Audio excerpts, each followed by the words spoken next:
Rojo. Las camperas, los suéteres, todo en esos años era rojo.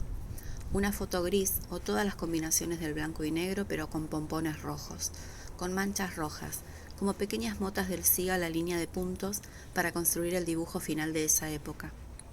Lo que veo es un fondo gris con manchas rojas. No es verdad mi recuerdo, mi memoria no es verdad.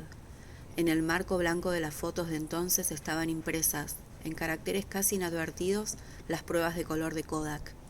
El revelado de la vida en esos años. Ya hacía mucho, era en colores, pero a mis imágenes sin marco vuelve solamente el rojo, como si todas las notas en la ropa de los niños hubiesen sido solamente rojas. Primera junta gris con camperas rojas. Caminatas de domingo a la mañana, de la mano de mi padre, temprano, en la época en la que Buenos Aires guardaba silencio y calles abiertas en completa soledad el primer día de la semana. Primera junta y el subte A.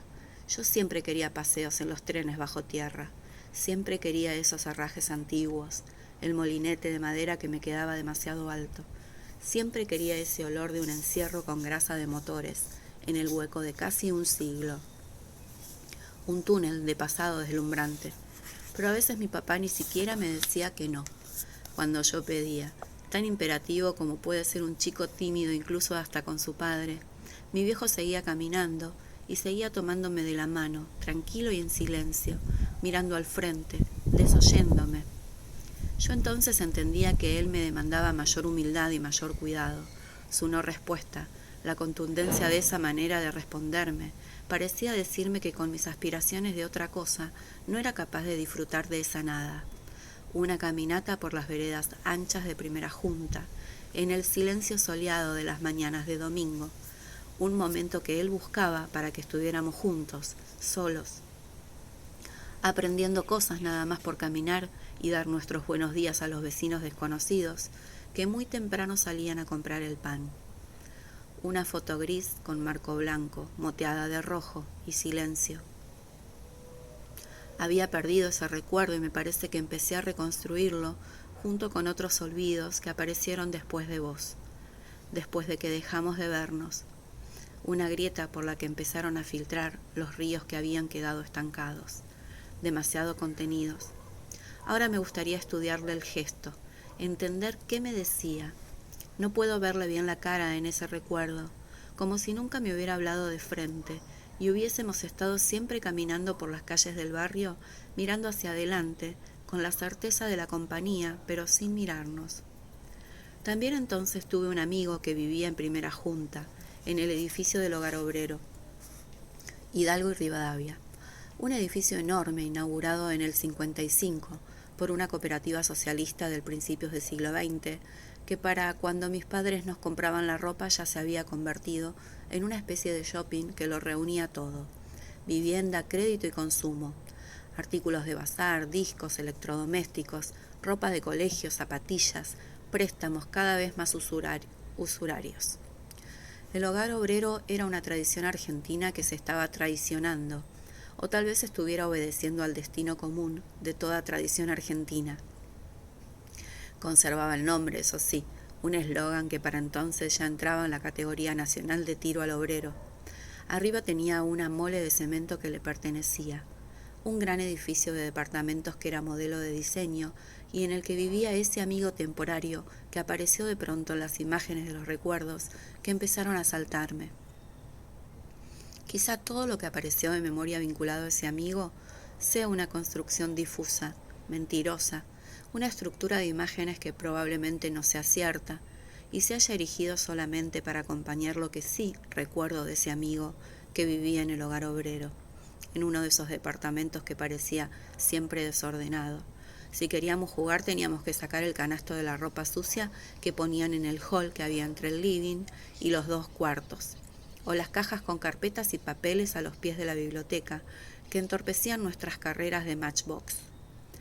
Para nuestros planes ahí, en los ratos de la tarde en los que nos quedábamos solos, teníamos que ser trashumantes, cargar bártulos de un lugar a otro, antes de disponer el plan que habíamos diseñado. Algunas tardes de especial modorra nos sentábamos sobre el parquet y nos quedábamos hablando, apoyados contra las puertas del ropero de su cuarto.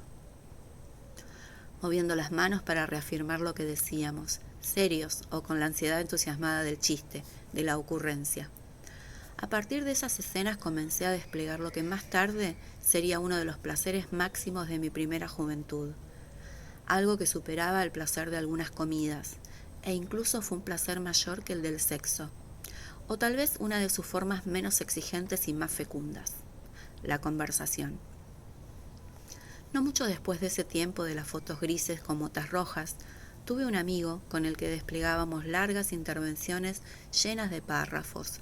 Supongo que éramos demasiado jóvenes para el whisky y los cigarros, pero el arte de la charla nos permitía meternos en el campo del deseo. Creo que nos conocimos en uno de esos campamentos del Club Ferro, esas comitivas voluntariosas en las que hacen formar a los chicos en uniforme deportivo y en silencio, en largas filas de a dos.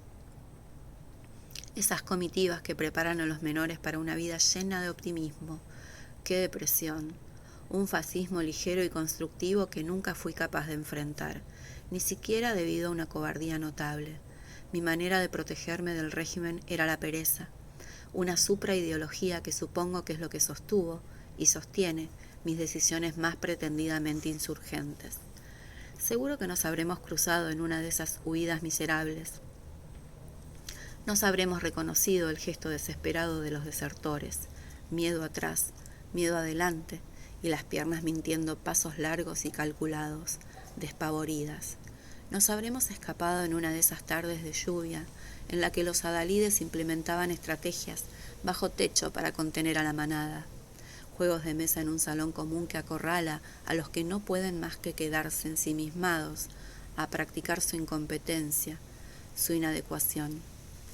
En alguno de esos rincones nos habremos encontrado, pequeños ratones de un laboratorio deportivo, y habremos empezado a conversar, a internarnos primero en la desmesura, a probar la delectación de la mentira, la construcción de una mentira sagaz sostenida por la verdad de un anhelo apasionado, la verdad de un espíritu inflamado, la verdad de la hipérbole como antídoto a la exasperante quietud de ese tiempo en que la adultez era una promesa de aventura que tardaba demasiado. Creo que ni siquiera recuerdo el nombre de ese amistoso contrincante, aunque identifico perfectamente la marca de largada, el momento en que nos enfrentamos a la pista que se abría entre nosotros, un tramo que íbamos a marcar con el filo de nuestras intervenciones, y el disparo inicial de cuando empezamos a hablar. Fascinados, agradecidos. Supongo que los dos percibimos que esa conversación que se iniciaba nos dejaba en un lugar distinto, el sitio de los que descubren que la noche es tiempo pero también es espacio, un cubículo que uno empieza a transitar con mayor entusiasmo por la oscuridad, el dispositivo que te saca de la infancia. Recuerdo la conciencia de que era necesario preservar la nocturnidad de la conversación, preservarla incluso de la sorpresa que nos provocó el fenómeno mismo, preservarla de cualquier palabra que diera cuenta de su existencia y pudiera desvitalizarla, obligarla a participar del universo estrecho en el que todavía nos movíamos. Había algo notable en nuestras conversaciones, seguramente absurdas, los pozos mudos en los que caíamos, al principio llenos de la ansiedad del que quiere salvarse del desahogo, y que fuimos conquistando con destreza creciente. De las charlas con ese amigo aprendí que el silencio puede ser sexy, y no solamente el modo en que mi padre se manifestaba cuando se decepcionaba de mí. Suspender las palabras era un arma que empezaba a templar con paciencia. Prorrumpimos juntos para dedicarnos a vagar por esos salones helados, como si hubiésemos podido caminar sin angustia por las habitaciones gigantes, abandonadas, inminentes y grises, llenas de goteras y ganadas por parásitos vegetales de las películas de Tarkovsky.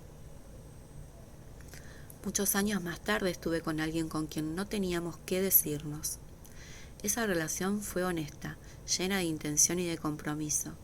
Los dos tratábamos de tender puentes sobre océanos distintos, puentes que pronto se deshacían amablemente. Sin embargo, hubo un momento prodigioso, o una serie pequeña de esos momentos. Nos llamábamos por teléfono, cuando los teléfonos eran parte del mobiliario quieto, y esperaban el ring sobre una mesita con un anotador y un lápiz al lado. No recuerdo exactamente cuántas veces fueron. ¿3? 2 tal vez. Larguísimas charlas en las que uno llamaba y el que atendía, después de decir hola y escuchar la voz del otro lado de la línea, tomaba una respiración profunda y ese era el lapso que nos dábamos para sentarnos tranquilos y cómodos porque se avecinaba una larga charla de silencio. Recuerdo esas conversaciones nocturnas con la emoción con la que a veces uno mira las escenas que no le pertenecen. El tornero concentrado en su trabajo, la taxista que fuma y maneja entre gestos vindicativos de un diálogo privado, la enfermera que espera al colectivo, tarde en la noche, con esas zapatillas que no hay modo de que la protejan del frío, la chica que pedalea y llora, la puerta que se abre en una casa en la vereda por la que uno camina y muestra una estampa ajena pero entrañable, desesperante.